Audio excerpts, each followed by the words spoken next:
వైద్యుడి నిర్లక్ష్యం ఓ నిండు ప్రాణాన్ని పలికింది. కడప జిల్లా బద్వేలో పిహెచ్సి వైద్యుడి నిర్లక్ష్యంతో ఓ మహిళ ప్రాణాలను విడిచింది.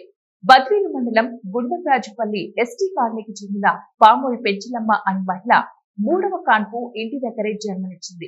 అయితే బ్లీడింగ్ ఎక్కువగా అవుతూ ఉండటంతో స్థానికంగా ఉండే ఏఎన్ఎం సంప్రదించారు. ఏఎన్ఎం సూచన మేరకు ఆటోలో పెంచలమ్మను తొట్టిగారిపల్లె పిహెచ్సికి తరలించారు. పిహెచ్సిలో డ్యూటీలో ఉన్న నర్స్ డాక్టర్ కు ఫోన్ చేసి డాక్టర్ సూచనలతో వైద్యం ఇచ్చినట్లు బాధితులు చెబుతున్నారు. డెలివరీ అయిన కొద్ది గంటల్లో బాధితురాల పరిస్థితి విషమంగా ఉన్నా డాక్టర్ రాకపోవడం పట్ల బాధితులు ఆగ్రహం వ్యక్తం చేస్తున్నారు. డాక్టర్ మాత్రం తాను వచ్చానని, వచ్చే లోపలే అక్కడి నుంచి వారు వెళ్లిపోయారని చెబుతున్నారు. బాధితులు డాక్టర్ పై శాఖపరమైనటువంటి చర్యలు తీసుకోవాలని కోరుతున్నారు. అడిగితే ఇంకా అప్పుడు మేము అడిగితేనే వాళ్ళు చెప్పారు. లేదు వాళ్ళు ముందే కానీ చెప్పినట్టే కనుక మేము ఫస్ట్ స్టార్టింగ్లో చెప్పినట్టే కానీ మేము ఎక్కడికైనా తీసుకుపోయి చూపించుకునే వాళ్ళం. వాళ్ళు అటు చెప్పలే, మేము అడిగితేనే చెప్పారు వాళ్ళు.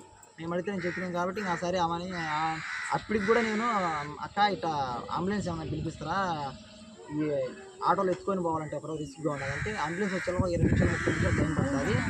ఆ లోపల ఎందుకు మీరు ఆటో ఉంది కదా ఆటోలో వేసుకొని వెళ్ళిపో, తొందరగా వెళ్ళిపోతామని.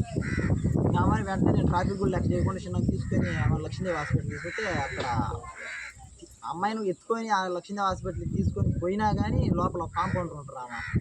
ఆమె మేడం లేదు పూజకి పోయినది అని మళ్ళీ ఆడించి వచ్చి మా వాళ్ళతో నేను సంప్రదించే లోపల మా బామ్మ అది దివ్య హాస్పిటల్ తీసుకుండు. దివ్య హాస్పిటల్ తీసుకెళ్ళకల్లా అక్కడ సార్ ఉండి సార్ ఏం పల్స్ ఏం లేదు పడిపోయింది మొత్తం అమ్మాయి. ఆ పాప తీసుకోని పాప ఎక్కడ ఎవరద్దు సార్, ఇది మూడో కాని పాపల్లా ఎవరినైనా అడగండి. ఈ ఊళ్ళో బాత్రూమ్ తిప్పలనే కానీ ఒక పిల్లని చాలాసేపు ఉండదు, 2 ముక్కలు 3 ముక్కలు అప్పుడు పడేసేది పాపకి. అంత ఎమర్జెంట్గా అయ్యి మేము ఇంటికాడ చేసుకొని తీసుకుపోయింది. లేకపోతే మేమేమి వెళ్ళిపోతున్నాం కదా సార్, మా పిల్లల్ని పోగొట్టుకోవడం తీసుకునే పోతాం సార్. కానీ నొప్పులు వచ్చాక తీసుకుపోయి చేసిన అన్నీ బిడ్డ తల్లిని ఒక చేసి అనిపించింది. వచ్చిందమ్మా డాక్టర్లు అంటే వాళ్ళు ఏమో చెప్పారు, వాళ్ళేమో వాళ్ళ ప్రయత్నాలు చేసినారు.